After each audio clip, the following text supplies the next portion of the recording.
అందరికీ వందనములు. నేను Benjamin Komanapalli junior, pastor of new city church, Hyderabad. నేను మిమ్మల్ని న్యూ సిటీ చర్చ్ పాడ్కాస్ట్కి ఆహ్వానిస్తున్నాను. ఈ పాడ్కాస్ట్లో న్యూ సిటీ చర్చ్లో బోధించబడిన వర్తమానాలు వినగలుగుతారు. ఇప్పుడు వినబోతున్న వర్తమానము ద్వారా విశ్వాసములో ఎదిగి బలపరచబడతారని, ఆశీర్వదించబడతారని నమ్ముతున్నాను. ఓకే, ఈరోజు దేవుని వాక్యంలోకి వెళ్దామండి. మరి కొన్ని వారాల క్రితము నేను ప్రతిఫలము గురించి మనము మాట్లాడడం మొదలుపెట్టాము అనమాట, రివార్డ్స్ గురించి. ఈ month we called it the month of open rewards. బహిరంగంగా ప్రతిఫలము పొందే మాసం అని చెప్తూ. So when we are talking about open rewards, ఈ ప్రతిఫలము గురించి మాట్లాడుతున్నప్పుడు కొన్ని విషయాలు మనం నేర్చుకున్నాము. ప్రతిఫలము అనేది మన జీవితంలో దేవుని కృప వలన వచ్చేది కాదు, కానీ మన క్రియల ద్వారా మనము ప్రతిఫలము మన జీవితంలో పొందుకుంటాము అనే విషయం మనం తెలుసుకున్నాము. అంత మాత్రమే కాదు, ప్రతి ఒక్కరి జీవితంలో కూడా దేవుడు మన జీవితంలో ప్రతిఫలము ఇవ్వాలని కోరుకుంటున్నాడు. గమనించండి, హెబ్రీయులకి రాసిన పత్రిక 11వ అధ్యాయానికి మన బైబిల్ తెరుచుకుందాము. The book of Hebrews chapter 11. హెబ్రీయులకి రాసిన పత్రిక 11వ అధ్యాయం. గమనించండి, మీరు బైబిల్స్ అక్కడ తెరుచుకుంటున్న సమయంలో కూడా రెండు విషయాలు గమనించాలని కోరుకుంటున్నాను. యాక్చువల్గా నేను ఇంత సమయము ఈ టాపిక్ మీద నేను గడపాలని అనుకోలేదు మొట్టమొదటిగా, కానీ ఇది దేవుని యొక్క నడిపింపని నమ్ముతున్నాను. ఎందుకంటే మనము ఈ లాస్ట్ ఒక 3-4 వారాల నుంచి ఏదైతే మనము నేర్చుకుంటున్నామో ఇదంతా కూడా మనల్ని 2026 నెక్స్ట్ ఇయర్ కోసము దేవుడు మనల్ని సిద్ధపరుస్తున్నాడని నేను నమ్ముతున్నాను. హల్లెలూయా. దేవుడు మనకి 26వ సంవత్సరంలో 2026లో 2026 సంవత్సరంలో గొప్ప కార్యములు జరగబోతున్నాయి మన జీవితంలో మాత్రమే కాదు, మన జీవితంలో ద్వారా దేవుడు గొప్ప కార్యములు చేయాలని కోరుకుంటున్నాడు. దాని కొరకు మనల్ని దేవుడు సిద్ధపరుస్తున్నాడని నమ్ముతున్నాను. సో ప్రతి ఒక్కరు కూడా, నా స్వరము వింటున్న వాళ్ళు ఎవరైతే ముఖ్యంగా న్యూ సిటీ సంఘములో నాటబడ్డాను, బెంజమిన్ గారు నా పాస్టర్ అన్న వాళ్ళు ప్రత్యేకముగా ఈ మెసేజెస్ని చాలా ధ్యానించాలని కోరుకుంటున్నారు. ఇది మీ హృదయంలో నాటబడాలి. దీని ప్రకారము మీరు ఆలోచించడం మొదలు పెట్టాలి. దీని ప్రకారము మనము ప్రవర్తించడం మొదలు పెట్టాలి. Hallelujah, hallelujah. Okay, Hebrews chapter 11 verse 6 తెలుగులో చదవండి ఒకసారి. విశ్వాసం లేకుండా దేవునికి ఇష్టడైనట అసాధ్యము. దేవుని యొద్దకు వచ్చేవాడు ఆయన ఉన్నాడనియు, తన్ను వెదుకు వారికి ఫలము దయచేయువాడనియు నమ్మవలను కదా. Okay, Hebrews chapter 11 and verse 6, one more time, okay? It says, but without faith it is impossible to please him, but he who comes to God must believe that he is, and that he is a rewarder of those who diligently seek him. Andaru rewarder anandi. Rewarder. So దేవుడు ఎటువంటి దేవుడు? ప్రతిఫలము ఇచ్చేటటువంటి దేవుడు అంట. ప్రతిఫలము ఇచ్చేవాడు మాత్రమే కాదు, ఆయన స్వభావమే ప్రతిఫలము ఇచ్చేటటువంటి స్వభావము. సో మనము దేవుని దగ్గరికి వస్తున్నప్పుడు, దేవునితో మనము పని చేస్తున్నప్పుడు, దేవుని కొరకు మనము పని చేస్తున్నప్పుడు, దేవునితో మాట్లాడుతున్నప్పుడు, దేవునితో ఈ సంబంధంలో ఉన్నప్పుడు ఆయన ఎటువంటి దేవుడో మనం తెలుసుకోవాలి. ఎటువంటి దేవుడు అంట? ప్రతిఫలము ఇచ్చేటటువంటి దేవుడు అంట. చూడండి, మత్తయి సువార్త 16వ అధ్యాయము, మత్తయి సువార్త 16వ అధ్యాయం 27వ వచనం ఒకసారి చదువుదాం. గమనించండి. మనుష్య కుమారుడు తన తండ్రి మహిమ గలవాడై తన దూతలతో కూడా రాబోచున్నాడు.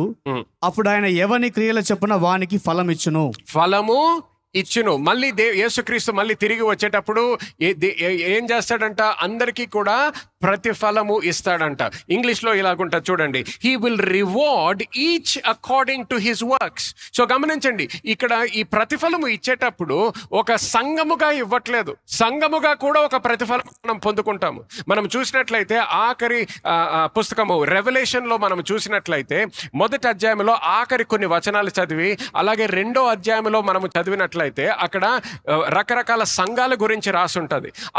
రకరకాల సంఘాల్లో వాళ్ళు చేసిన కార్యములు బట్టి వాళ్ళు ప్రతిఫలము పొందుకున్నారన్నమాట. అలాగే ప్రతిఫలము, ఇప్పుడు నేను మాట్లాడేది సంఘముగా పొందుకునే ప్రతిఫలం గురించి మాట్లాడట్లేదు. ఇప్పుడు నేను మాట్లాడేది మీరు వ్యక్తిగతముగా ఎటువంటి ప్రతిఫలము పొందుకుంటారో దాని గురించి మాట్లాడుతున్నాను. సో ఇక్కడ ఏమంటున్నాడు? Each one of you according to his works, according to her works. అంటే భర్తకి రావాల్సిన ప్రతిఫలము, భార్యకి రావాల్సిన ప్రతిఫలము, తండ్రికి రావాల్సిన ప్రతిఫలం ఆయనకు వస్తుంది, కుమారుడికి రావాల్సిందే ఆయనకు వస్తుంది, కుమార్తెకి రావాల్సింది తల్లికి రావాల్సింది. సో ఇక్కడ ఎవరి జీవితానికి వాళ్ళే బాధ్యతలు. వాళ్ళు బాధ్యత తీసుకోవాలి. వాళ్ళ జీవితంలో వచ్చే ప్రతిఫలము వేరే వాళ్ళు నా కొరకు సాయం చేయలేదు, వేరే వాళ్ళు నా కొరకు చేయాల్సిన పని చేయలేదు అనే సాకులు మనం చెప్పలేము అన్నమాట. ఇది మన జీవితానికి ప్రతి ఒక్కరు కూడా వ్యక్తిగతముగా ఆ బాధ్యత తీసుకోవాలి, వ్యక్తిగతముగా ఇది గుర్తించాలి. దేవుడు మనతో వివరించినప్పుడు, ఆయన మాట్లాడినప్పుడు వ్యక్తిగతముగా మాట్లాడతాడని మనము గుర్తించాలన్నమాట. చూడండి, అలాగే రెవల్యూషన్ చాప్టర్ 22 and verse 12. ప్రకటన 22:12. ఇదిగో త్వరగా వచ్చుచున్నాను, వాని క్రియల చెప్పున ప్రతి వానికిచ్చుటకు నేను సిద్ధపరిచిన జీతము నా యొద్ద ఉన్నది. చూడండి, నేను సిద్ధపరిచిన, ఇక్కడ జీతము అని ఉంది. నేను మొట్టమొదటి చెప్పాను, జీతము అని రాసిన, ప్రతిఫలము అని రాసిన, ఇంగ్లీష్లో రీపేమెంట్, రెకంపెన్స్, ఇవన్నీ కూడా రివార్డ్ సిస్టమ్ గురించే మాట్లాడుతున్నాడు అనమాట. Payment, recompense, reward, all of these things are dealing with the same issue. So ఇక్కడ తెలుగులోనేమో జీతము అని ఉంది, కానీ ఇంగ్లీష్లో చూసినట్లయితే రివార్డ్ అని ఉంది. రెండు కూడా ఒకదాని గురించే మాట్లాడుతున్నాడు అనమాట. సో ఇక్కడ ఇంగ్లీష్లో ఏమని ఉంటుంది, and my reward is with me, I'm coming quickly and my reward is with me to give to every one. అందరూ ఎవ్రీ వన్ అనండి. సో వ్యక్తిగతముగా అనమాట. To give to every one according to his work. ఇది ఆయన కృప బట్టి ఇవ్వట్లేదు. దేని బట్టి ఇస్తున్నాడంట? మన కార్యములు బట్టి ఇస్తున్నాడంట, మన ప్రవర్తన బట్టి ఇస్తున్నాడు. మనం ఈ లోకములో ఉన్నప్పుడు మన బాధ్యత ఎలాగ తీసుకున్నాము, మన జీవితాలు ఎలాగ జీవించాము, దాన్ని బట్టి మనము ప్రతిఫలము పొందుకుంటామంట దేవుడి నుంచి. కానీ పాస్టర్ గారు, మనము దేవుడి నుంచి పొందుకోవాల్సింది కృప కదండి, మన క్రియల నుంచి కాదు కదా. ఇప్పుడు బల్ల తీసుకున్నప్పుడు కూడా మనం దేవుని యొక్క కృప గురించి తెలుసుకుంటాము, ప్రతి వారము దేవుని యొక్క మంచితనం గురించి తెలుసుకుంటాం. కానీ మరి ఇక్కడ క్రియలు అంటున్నారేంటి? క్రియలు ఎందుకంటే ప్రతిఫలము గురించి మాట్లాడినప్పుడు క్రియల గురించి మాట్లాడతాం అన్నమాట. కానీ ఎప్పుడైతే బహుమానాల గురించి మాట్లాడతామో అప్పుడు దేవుని కృప గురించి మాట్లాడతాం. అందుకని బల్ల దగ్గరికి వచ్చేసేటప్పటికి అది మన ప్రతిఫలము కాదు. ఆయన శరీరములో పాల్గొనడము, ఆయన రక్తములో పాల్గొనడము, ఆ శరీరము నుంచి, విరగబడినటువంటి శరీరము నుంచి, ఆ రక్తము నుంచి పొందుకోవలసినవి అది మనకి ప్రతిఫలము కాదు. అది రక్తము నుంచి పొందుకోవాల్సినది, ఆయన విరిగిపోయినటువంటి శరీరము నుంచి పొందుకోవాల్సినది, అది మనకి ఆయన కృప ద్వారా ఇచ్చినటువంటి బహుమానము. అర్థమైతే ఒకసారి గట్టిగా హల్లెలూయా అనండి. ఓకే, సో అందుకనే బల్ల గురించి మాట్లాడుతున్నప్పుడు, దేవుని నుంచి పొందుకోవాల్సిన విషయాల గురించి మాట్లాడుతున్నప్పుడు ఎప్పుడు కూడా మనము కృప అంటాం అన్నమాట. సో కృప గురించి, ప్రతిఫలము గురించి, కృప ద్వారా వచ్చేటటువంటి బహుమానాల గురించి, అలాగే మన కార్యముల నుంచి వచ్చేటటువంటి ప్రతిఫలము గురించి సరిగ్గా అర్థం చేసుకోవాలి. ప్రతి వ్యక్తి, ప్రతి క్రైస్తవుడు ఈ రెండు విషయాలు కూడా సరిగ్గా అర్థం చేసుకోవాలి. ఈ రెండు విషయాలు సరిగ్గా వాళ్ళ జీవితంలో స్థిరపరచబడాలి. ఒక 2-3 వారాల క్రితం మీకు ఒక టేబుల్ చూపించాను, అది త్వరగా ఒకసారి రివ్యూ చేద్దాము. చూడండి, ఒక సైడ్ ఏమో రక్షణ ఉన్నది, ఇంకొక సైడ్ ఏమో ప్రతిఫలము ఉన్నది. రక్షణ గురించి మాట్లాడుతున్నప్పుడు ఎటువంటి విషయాలు, అలాగే మనము ప్రతిఫలము గురించి మాట్లాడుతున్నప్పుడు ఎటువంటి విషయాల గురించి మాట్లాడుతున్నామో గమనించాం. రక్షణ గురించి వచ్చేసేటప్పటికి మన జీవితంలో ఎలాగొస్తుంది? మనము నమ్మిన దాన్ని బట్టి వస్తుంది. It comes by what you believe. మనము నమ్ముతాము, హృదయంలో నమ్ముతాము, నోటితో పలుకుతాము, అందుకనే మనము రక్షింపబడతాం. కానీ మనకి ప్రతిఫలము వచ్చేసేటప్పటికి మన ప్రవర్తన బట్టి వస్తుంది. అందరు ప్రవర్తన అనండి. నువ్వు ఎంత నమ్మినా, నువ్వు ఎంత విశ్వాసం ఉందని చెప్పినా, నువ్వు నీ జీవితంలో సరి అయిన ప్రవర్తన సరిగ్గా లేదనుకో, నీ జీవితంలో నువ్వు ప్రతిఫలము పొందుకోవన్నమాట. అర్థమవుతుందా అందరికీ? ఓకే, రక్షణ గురించి వచ్చేసేటప్పటికి ఇట్ ఈస్ ఫ్రీలీ గివెన్, ఉచితముగా ఇవ్వబడ్డది. కానీ ఎప్పుడైతే మనకు ప్రతిఫలం వచ్చేసిందో అది ఇట్ ఈస్ ఎర్న్డ్, అది సంపాదించాల్సిందనమాట. సంపాదన ద్వారా వస్తుంది, నీ క్రియల ద్వారా వస్తుంది. అలాగే రక్షణ వచ్చేసేటప్పటికి ఇట్ కమ్స్ బై గ్రేస్, దేవుని యొక్క కృప ద్వారా వస్తుంది. కానీ ప్రతిఫలం వచ్చేసేటప్పటికి నీ కార్యముల ద్వారా వస్తుంది. రక్షణ వచ్చేసేటప్పటికి దేవుడు ప్రారంభించాడు అన్నమాట. దేవుడు ప్రారంభించాడు. ఆయన కృప, మనము ప్రార్థన చేసినందుకు ఆయన కృప ఇవ్వలేదు, మనము ప్రార్థన చేసినందుకు ఆయన కుమారుడిని పంపించలేదు. నువ్వు ప్రార్థన చేసినా చేయకపోయినా ఆయన కుమారుడిని మనకి ఈ జీవితంలోకి పంపించేవాడు. హల్లెలూయా. సో అది ఆయన కృప ద్వారా. కానీ ఇప్పుడు ప్రతిఫలము గురించి వచ్చేసేటప్పటికి it is initiated by man, మానవుని ప్రేరేపణ ద్వారా కలిగింది. మానవుడు ప్రారంభించాడు అనమాట. మానవుడు చేస్తున్న క్రియలు బట్టి మనము ప్రతిఫలము పొందుకుంటాము. అలాగే రక్షణ వచ్చేసేటప్పటికి సులువుగా వస్తుంది మన జీవితంలో. ఎందుకు? మనం చేసే కార్యం బట్టి కాదు.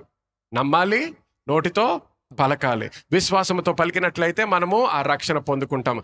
కానీ ఎప్పుడైతే ప్రతిఫలము గురించి వచ్చేస్తుందో అది కష్టముగా వస్తుంది మన జీవితంలో. ఎందుకు కష్టముగా వస్తుంది నేను ముందర కూడా ఎక్స్ప్లెయిన్ చేశాను. ఎందుకంటే ప్రతిసారి మనము తీసుకుంటున్నటువంటి తీర్మానాలు, మన జీవితంలో కనిపిస్తున్నటువంటి ప్రవర్తన, దాన్ని బట్టి మనము ప్రతిఫలము పొందుకుంటాం అన్నమాట. Next what we see is రక్షణలో వచ్చేసి your works are not adequate. క్రియలు సరిపోవు. నీ క్రియలు సరిపోవు.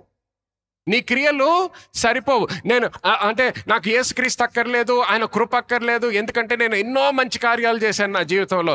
ఎంతో అనాథలకి నేను సహాయం చేశాను, ఎంతో పేదవాళ్ళకి నేను సహాయం చేశాను, అక్కడ ఫ్రీ హాస్పిటల్ కట్టించాను, ఇక్కడ ఫ్రీ స్కూల్ కట్టించాను, లేకపోతే ఇంకేదో చేశాను. నీ క్రియలన్నీ చెప్పొచ్చు. లేకపోతే లోకంలో ఉన్న పరిశుద్ధ స్థలాలకు అన్నిటికి వెళ్ళాల్సిన పూజలన్నీ చేశాను. ఇంకా నువ్వు చెప్పాల్సిన అంతా లిస్ట్ చెప్పొచ్చు. నువ్వు ఎన్ని మంచి క్రియలు చేసినా నీ క్రియలు అక్కడ సరిపోవు. అలాగే ప్రతిఫలము వచ్చేసేటప్పటికి నువ్వు ఎంత నమ్మినా నీ నమ్మకము సరిపోదు. Your belief is not adequate. నువ్వు ఎంతన్నా చెప్పొచ్చు, లేదు పాస్టర్ గారు నేను మాత్రము క్రైస్తవుడిని, నేను దేవుడిని విశ్వసిస్తున్నాను, నేను నమ్మేస్తున్నాను, అక్కడికి వెళ్ళినప్పుడు పరలోకానికి వెళ్ళినప్పుడు నేను ఏ కార్యము చేయకపోయినా నాకు ప్రతిఫలం వస్తుంది. నువ్వు ఎంత నమ్మినా అది నీ జీవితంలో జరగదు. అర్థమవుతుందా? నువ్వు ఎంత నమ్మినా అది నీ జీవితంలో జరగదు. ఎందుకు? ఇది కార్యముల ద్వారా నీ జీవితంలో అది జరిగేటటువంటి విషయం అనేది నువ్వు గుర్తించాలన్నమాట. తర్వాత రక్షణ వచ్చేసేటప్పటికి without faith salvation is impossible. విశ్వాసము లేకుండా రక్షణ అసాధ్యము. అలాగే ఇక్కడ నీ క్రియలు లేకుండా ప్రతిఫలము అసాధ్యము. నీ క్రియలు లేకుండా ప్రతిఫలము అసాధ్యము. అలాగే రక్షణ వచ్చేసేటప్పటికి ఎందుకు వస్తుంది? దేవుడు, గాడ్ ఈజ్ గ్రేషియస్, కృప కలిగిన దేవుడు కాబట్టి, ఆయన కృప కలిగిన దేవుడు కాబట్టి నువ్వు ఎంత పాపములో ఉన్నా, నువ్వు ఆయనకి ఎంత దూరముగా ఉన్నా, నువ్వు ఆయనకి ఎంత వ్యతిరేకముగా జీవించినా కూడా ఆయన కృప చూపించాడు. హల్లెలూయా. ఎంతమందికి ఆయన కృప బట్టి కృతజ్ఞతలు చెల్లిస్తున్నారు? హల్లెలూయా. ఎంత దూరములో ఉన్నా, ఎటువంటి కుటుంబంలో పుట్టినా, ఎటువంటి కార్యములు చేసినా, అయినా కూడా ఆయన కృప నీకు నాకు చూపించాడు అనమాట. కానీ ఇప్పుడు ప్రతిఫలం వచ్చేసేటప్పటికి it is because God is righteous, నీతిమంతుడు కాబట్టి. హల్లెలూయా. నీతిమంతుడు అంటే ఏంటి? నీతిమంతుడు అంటే ఎలాగ తీర్మానం తీసుకుంటాడు? మనము చేస్తున్న ప్రతి కార్యముని కూడా గమనిస్తున్నాడు. ఎవరైతే మంచి చేస్తారో వాళ్ళకి ప్రతిఫలము వస్తుంది అంటాడు. ఎవరైతే చెడు కార్యములు చేస్తున్నారో, చెడు కార్యములలోనే జీవిస్తున్నారో వాళ్ళకి కూడా రావాల్సినటువంటి ప్రతిఫలము వాళ్ళకి వస్తుంది అంటున్నాడు. ఎందుకంటే నా కృప మాత్రము అందరికి ఇచ్చాను, కానీ ప్రతిఫలము మాత్రము ఆ కృప ఏ విధముగా పొందుకొని వాళ్ళు బాధ్యతతో జీవించారో వాళ్ళకి, దాన్ని బట్టి వాళ్ళకి ప్రతిఫలము ఇస్తాను అంటున్నాడు. హల్లెలూయా. అందరూ దేవుడు నీతిమంతుడు అనండి. దేవుడు నీతిమంతుడు. చూడండి, అందుకనే కొంతమంది క్రైస్తవులకి ఒక్కొక్కసారి బాధ కలుగుతుంది. ఏంటి పాస్టర్ గారు వెళ్ళి నా మీద ఎంత నిందలు మోస్తున్నారు, అన్ని అబద్ధాలు చెప్తున్నారు, ఎప్పుడు చూసినా వాళ్ళు నాకు ఏదో చెడు చేయాలని కోరుకుంటున్నారు. అటువంటి పరిస్థితుల్లో, అటువంటి సమయాల్లో కొంతమంది దేవుడు నీతిమంతుడు అనే సత్యంలో మీరు స్థాపించబడలేదు అనుకోండి, ఏదో మీరు సొంతగా ఇంకొక ప్లాన్తో రావడానికి చూస్తారు. మీరు అలా చేశారా, అయితే నేను నా పని చూపిస్తాను, నేనేం చేయగలుగుతానో మీకు నువ్వేం చేయగలుగుతావో చూపించక్కర్లేదు. నువ్వు ఎప్పుడైతే విశ్రాంతి తీసుకుంటావో దేవుడు ఏం చేయగలడో ఆయన చూపించగలుగుతాడు. హల్లెలూయా. ఎందుకు? నీ క్రియల ద్వారా ఎలాగైతే నీకు ప్రతిఫలం వస్తుందో వాళ్ళ క్రియల ద్వారా వాళ్ళకి కూడా ప్రతిఫలము వస్తుంది. ఎందుకు? దేవుడు ఎటువంటి దేవుడు? గట్టిగా చెప్పండి. నీతిమంతుడు కాబట్టి. అంత మాత్రమే కాదు, ప్రతిఫలము ఇచ్చేటటువంటి దేవుడు కాబట్టి. దేవునికి ఒకసారి గట్టిగా చప్పట్లు కొడదాం. హల్లెలూయా. సో ఎప్పుడైతే ఈ సత్యము స్థాపించబడుతుందో రెండు విషయాలు గుర్తుపెట్టుకోండి. పాపి యొక్క ప్రధాన లక్ష్యము రక్షణ. It is the primary goal, the primary objective of the sinner is salvation. The primary objective of the sinner is salvation. But the primary objective of the believer is reward. విశ్వాసి యొక్క ప్రధాన లక్ష్యము ప్రతిఫలం. సో ఒక్కసారి చూడండి, ఎవరన్నా admission కోసం చూస్తున్నారు అనుకోండి, ఏదో ప్రెస్టీజియస్ యూనివర్సిటీ, ఏదో ప్రెస్టీజియస్ కాలేజ్, అందులో నాకు సీట్ రావాలి అని ప్రార్థిస్తున్నారు, కష్టపడుతున్నారు, ఎంట్రన్స్ ఎగ్జామ్ రాస్తారు, ఏదో ఒకటి. సో దేని కొరకు వాళ్ళ గోల్ అంతే ఏంటి? అడ్మిషన్ రావాలి, సీట్ రావాలి నాకు, అంతే.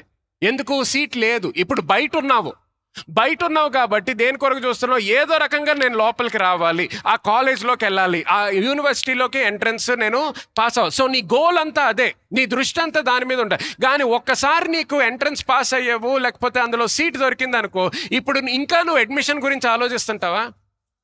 అడ్మిషన్ గురించి ఆలోచించవు. కానీ సమస్య ఏంటంటే చాలామంది క్రైస్తవులు ఇంకా రక్షణ గురించే ఆలోచిస్తుంటారు. కొంతమందికి దేవుని వాక్యము నుంచి ఎంత దూరంగా ఉంటారంటే, కొంతమంది క్రైస్తవులు వచ్చి వాళ్ళ చేతిలో బైబిల్ ఉంటుంది, రక్షణ కోసం ప్రార్థన చేయండి పాస్టర్ గారు అంటారు. నాకు ఫస్ట్లో అసలు నా ఫ్యూజ్ ఎగిరిపోయేది. అసలు దేని కొరకు ప్రార్థన చేయమంటున్నావు? బైబిల్ చేతిలో ఉంది, సంఘానికి సంవత్సరం నుంచి వస్తున్నానంటావు, లేకపోతే చిన్నప్పటి నుంచి నేను చర్చికి వెళ్తున్నాను అంటావు, బ్యాప్టిజం తీసుకున్నానంటావు, ఇదంతా మళ్ళీ రక్షణ గురించా? సో ఇప్పుడు వాళ్ళ దృష్టి అంతా ఏంటి? ప్రతిఫలము మీద లేదు. ప్రతిఫలము మీద లేదనుకో, నువ్వు బాధ్యతే తీసుకోలేదన్నమాట. నువ్వు ఇంకా దేవుని యొక్క పిలుపు తెలుసుకోలేదన్నమాట. దేవుని యొక్క బాధ్యత తెలుసుకోవాలి. ఇంకా నువ్వు రక్షణ గురించి ఆలోచిస్తున్నావు. అది ఎలాగుందంటే, ఒక వ్యక్తికి అడ్మిషన్ వచ్చిన తర్వాత, క్లాసెస్ మొదలైపోయిన తర్వాత, ప్లీజ్ పాస్టర్ గారు నాకు అడ్మిషన్ వచ్చేటట్టు ప్రార్థన చేయండి. ఇప్పుడు అడ్మిషన్ గురించి కాదు నీ ఫోకస్ దేని మీద ఉండాలి? ఆ సంవత్సరం రాయాల్సిన అసైన్మెంట్స్, హోంవర్క్స్ అవ్వచ్చు, ఎగ్జామ్స్ అవ్వచ్చు, దాని మీద నీ దృష్టి ఉండాలి. హల్లెలూయా. సో ఇప్పుడు ఇక్కడ ఏమన్నాడు? నువ్వు ఒకప్పుడు పాపిగా జీవిస్తున్న వ్యక్తికి దేని గురించి ఆలోచించాలి? రక్షణ గురించి ఆలోచించాలి. కానీ ఒకసారి నీ జీవితంలోకి రక్షణ వచ్చిన తర్వాత ఇప్పుడు దేని గురించి ఆలోచించాలి? ప్రతిఫలము గురించి ఆలోచించాలంట. హల్లెలూయా. సో మన జీవితాలందరి కూడా క్రైస్తవులుగా నువ్వు ఆలోచించాల్సింది రక్షణ గురించి కాదు. రక్షణ వచ్చేసింది, కానీ రక్షణ వచ్చిన తర్వాత, ఆయన కృప పొందుకున్న తర్వాత ఇప్పుడు ఎలా జీవించాలి అనేది. హల్లెలూయా. చూడండి, మత్తయి సువార్త 25వ అధ్యాయానికి బైబిల్ తెరుచుకుందాం. Matthew chapter 25. ఇది జస్ట్ నోట్ చేసుకోండి. 14వ వచనం నుంచి 30వ వచనం వరకు, సమయం బట్టి అన్ని వచనాలు చదవను. 15వ వచనం చదవండి ఒకసారి. అతడు ఒకనికి 5 తలాంతులను, ఒకనికి 2, ఒకనికి 1, ఎవని సామర్థ్యము చొప్పున వానికి ఇచ్చి వెంటనే దేశాంతరం పోయెను. 5 తలాంతులు తీసుకున్న వాడు వెళ్ళి వాటితో వ్యాపారం చేసి మరి 5 తలాంతులు సంపాదించెను. అలాగునే 2 తీసుకున్న వాడు మరి 2 సంపాదించెను. అయితే 1 తలాంతు తీసుకున్న వాడు వెళ్ళి భూమి త్రవ్వి తన యజమానుని సొమ్ము దాచిపెట్టెను. అతడు ఒకనికి 5 తలాంతులను, ఒకనికి 2, ఒకనికి 1, ఎవని సామర్థ్యము చొప్పున వానికి ఇచ్చి వెంటనే దేశాంతరము పోయెను. ఎవరి సామర్థ్యము చొప్పున అని ఉంది. అంటే అకార్డింగ్ టు దేర్ ఎబిలిటీ. ఇప్పుడు గమనించండి, ఈ తలాంతులు మన జీవితంలోకి ఎవరిచ్చారంట? దేవుడు ఇచ్చాడంట. దేవుడు దేని బట్టి ఇచ్చాడు? మన సామర్థ్యము బట్టి ఇచ్చాడు అన్నమాట. ఆ సామర్థ్యము బట్టి ఇచ్చినప్పుడు ఆయన కృప ద్వారా మనకిచ్చాడు. మన క్రియల ద్వారా ఆయన ఇవ్వలేదు, ఆయన ప్రణాళిక బట్టి ఆయన ఇచ్చాడు. సో ఒకరికి 5 ఇచ్చాడంట, ఒకరికి 2 ఇచ్చాడంట, ఒకరికి 1 ఇచ్చాడంట. ఇచ్చిన తర్వాత వాళ్ళకి తెలుసు, ముగ్గురికి కూడా దానితో ఏం చెయ్యాలి అనేది వాళ్ళకి తెలిసిన తర్వాత యజమాని వెళ్ళిపోయాడు. తర్వాత తిరిగి వచ్చిన తర్వాత చూడండి, 5 ఇచ్చిన అటువంటి వ్యక్తి ఇప్పుడు 10 తీసుకొని యజమానుడి దగ్గరికి వస్తాడు అనమాట. 21వ వచనం చదవండి. అతని యజమానుడు, భలా నమ్మకమైన మంచు దాసుడా, నీవు ఈ కొంచెములో నమ్మకముగా ఉంటివి, నిన్ను అనేకమైన వాటి మీద నియమించదను. మళ్ళీ చదవండి. నిన్ను అనేకమైన వాటి మీద నియమించదను. అనేకమైన వాటి మీద నియమించను. ఇంగ్లీష్ లో ఎలాగుంటదంటే, I will make you ruler over many others or many things. అనేకమైన వాటి మీద పరిపాలించి వాడిగా చేస్తాను. సో గమనించండి, ఒకప్పుడు ఆయనకి ఆ స్టేటస్ లేదు, రూలర్ అనే స్టేటస్ లేదు. కానీ ఇప్పుడు ఆయన క్రియలు బట్టి ఇది ప్రతిఫలముగా ఆయన పొందుకున్నాడు అన్నమాట. ముందర ఎటువంటి స్థానము లేదో అటువంటి స్థానము ఆయనకి ఇప్పుడు ఇవ్వబడ్డది అనమాట. ఇందాక కాలేజీ లేకపోతే యూనివర్సిటీ అన్నాను. యూనివర్సిటీలో కూడా మీరు సరిగ్గా చదివిన, ఎవరైతే కష్టపడతారో, ఎవరైతే సరిగ్గా చదువుతారో, ఎవరైతే ఎగ్జామ్స్ మంచిగా రాస్తారో, తర్వాత ఏమవుతుంది? 2-3కి సేమ్ యూనివర్సిటీలో ఉన్న వాళ్ళకి ఒకే కంపెనీలో రావచ్చు. కానీ ఒకే కంపెనీలో వచ్చిన అందరికీ ఈక్వల్ పొజిషన్స్ రాకపోవచ్చు. ఒకళ్ళు ఇంజనీర్గా ఉండొచ్చు, ఇంకొకరు సీఈఓగా ఉండొచ్చు అదే కంపెనీలో. దేని వలన ఇవ్వబడ్డది ఆ స్థానము? వాళ్ళ క్రియలు బట్టి. వాళ్ళ ఏ విధముగా కష్టపడ్డారు, వాళ్ళ రిజల్ట్ ఏ విధముగా వచ్చింది ఎగ్జామ్స్లో, దాన్ని బట్టి ఆ స్థానం ఇవ్వబడ్డది. ఇక్కడ వాక్యంలో ఏమంటున్నాడంటే మన జీవితంలో కూడా మనము చేస్తున్న క్రియలు బట్టి, ఒకప్పుడు నువ్వు రూలర్గా ఉండకపోయినా నీ క్రియలు దేవుడు సరిగ్గా చూసినట్లయితే, నువ్వు దేవుడు నీకు ఇచ్చిన దానితో, ఆ తలాంతుతో నువ్వు మంచిగా దానిలో అభివృద్ధి చూసావు. If you see increase, if you see growth and multiplication, God says I will now make you ruler. ఒక నూతన స్థానం ఇస్తాను అంటున్నాడు. హల్లెలూయా. అది ప్రతిఫలము వలన వస్తుందన్నమాట. అది ఒక రివార్డ్ మన జీవితంలో. నువ్వు ఇప్పుడు వరకు నా జీవితంలో, పాస్టర్ గారు నా జీవితంలో ఎటువంటి ఎదుగుదల కనిపించట్లేదు, ఉన్న స్థలంలోనే ఉండిపోతున్నానంటే దానికి ఒక సమస్య ఏంటంటే నువ్వు పరీక్షించుకోవాల్సింది ఏంటంటే, దేవుడు నాకు ఇచ్చిన దాంతో నేను సరిగ్గా సరైన కార్యములు చేస్తున్నానా లేదా, నా ప్రవర్తన ఎలాగ ఉన్నది, ఆయన ఇచ్చిన దాంతో నేను విశ్వాసము చూపిస్తున్నానా లేదా. Am I being faithful with what God has given me? If you are faithful, God will reward you for your faithfulness. నువ్వు నమ్మకంగా ఉంటే దేవుడు ఆ నమ్మకత్వాన్ని బట్టి ప్రతిఫలం ఇస్తాడు. If you are faithful with 50 rupees, you can increase to 100.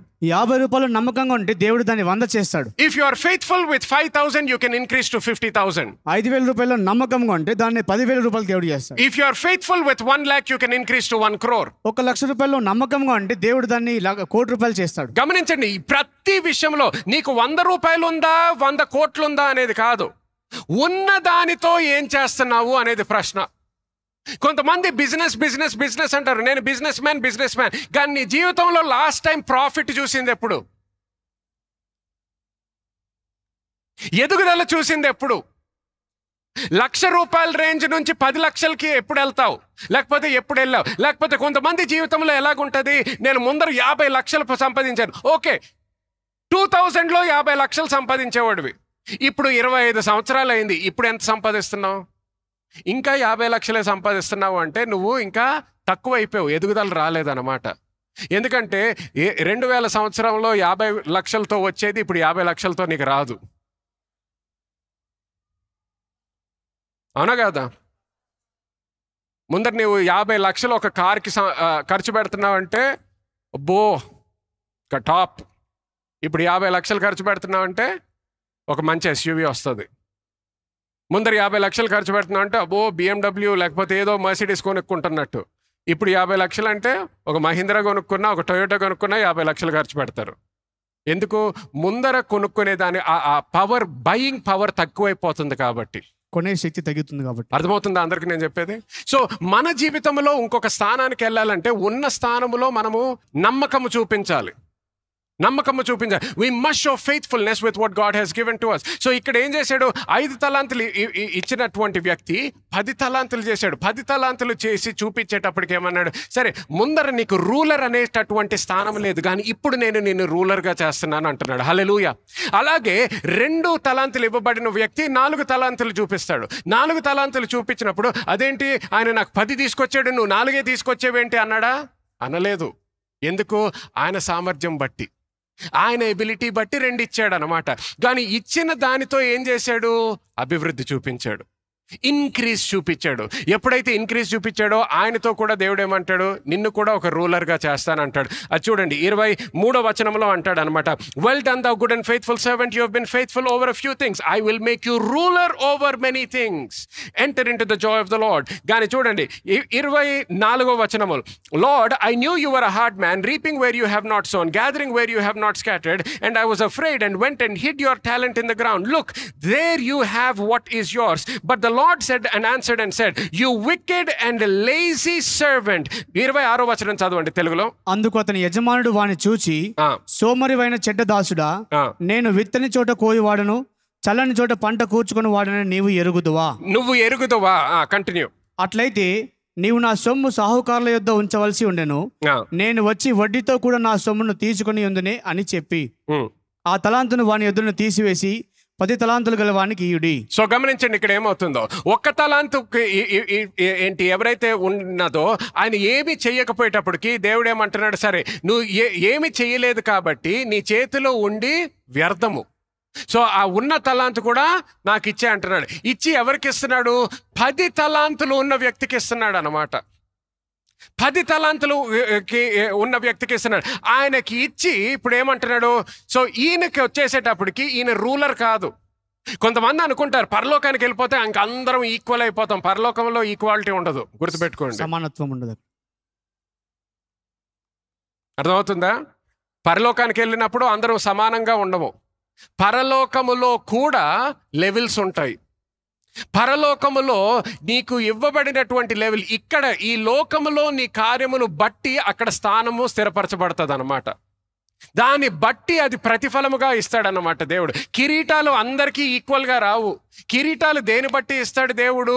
నువ్వు ఇక్కడ చేసినటువంటి కార్యములు, నీ జీవితం ఇక్కడ ఎలాగ జీవించావు దాన్ని బట్టి నీకు అక్కడ కిరీటాలు వస్తాయంట. హల్లెలూయా.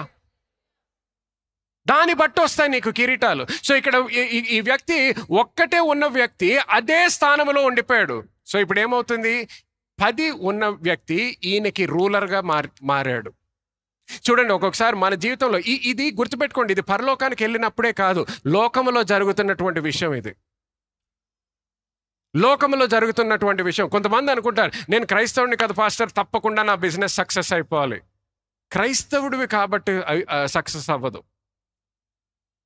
క్రైస్తవుడిగా ఉన్న తర్వాత కూడా విశ్వాసము లేకుండా నువ్వు దేవుడు ఇచ్చినటువంటి తలాంతో జస్ట్ దాచిపెట్టి పెట్టావనుకో, భయముతో జీవిస్తున్నావు అనుకో, దానిలో అభివృద్ధి చూడట్లేదు అనుకో, నీకున్న ఒక్క బిజినెస్ కూడా ఇంకొకరికి వెళ్ళిపోతుందంట.